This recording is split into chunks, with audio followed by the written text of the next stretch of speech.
The head of Russia's Wagner Group has released his first statement since the mercenary fighters' mutiny on June 24th.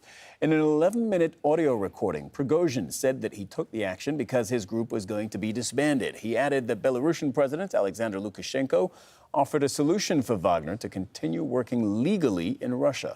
He also compared his march on Moscow to Russia's invasion of Ukraine, saying that troops of Wagner's level could have completed Russia's special military operation in 24 hours. Here are some highlights of his statement. As a result of intrigue, Wagner was bound to cease to exist on July the 1st. The decision was made at the worst possible moment. Despite us showing no aggression, we were hit by a rocket strike and then by helicopters. Around 30 fighters were killed. Some were wounded. This triggered the decision to move out immediately.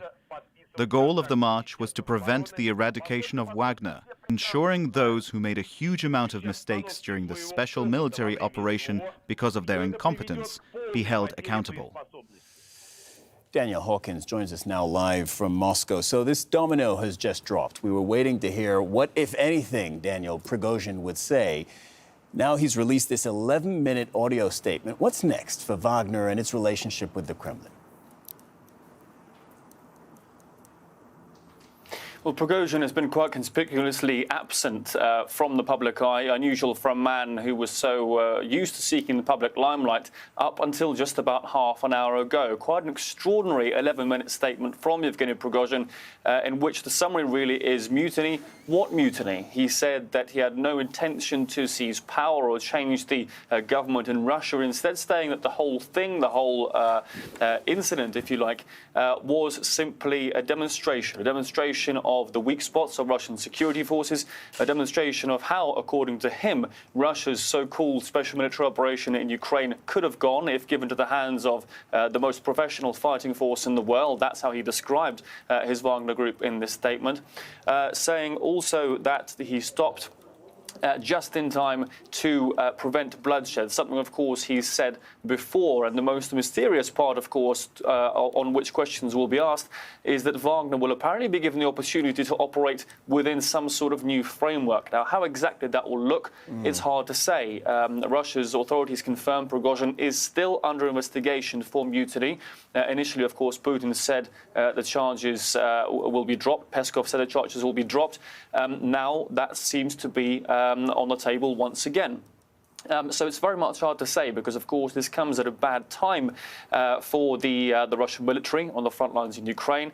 A lot will depend on the next few days as to the Kremlin's response to this statement, how that relationship will develop, if there will be one at all. Daniel, Wagner was one of the most effective fighting forces in Ukraine, fighting, of course, on behalf of Russia.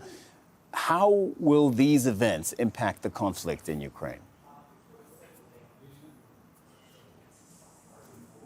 Well, these events come, as I say, at a very bad time for the Russian armed forces. It's in the middle of the Ukrainian counteroffensive, which has been, of course, faltering. It's perhaps not gone as many had expected it to go, but nevertheless, Russian troops do find themselves under a tremendous amount of pressure, both on the Zaporozhye front, on the Donetsk front as well. And Russia does lose its arguably best, most professional fighting force. The Wagnerites are numbered around 25,000. That's according to Yevgeny Prigozhin himself, but they brought Russia some of their biggest, you could say, victories, including Bakhmut, over the last few weeks.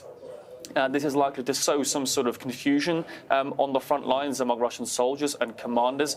It's likely to pull Russian troops away from other areas as well, where the Wagner Group was holding those lines, where the Russian army itself had either retreated or remained static.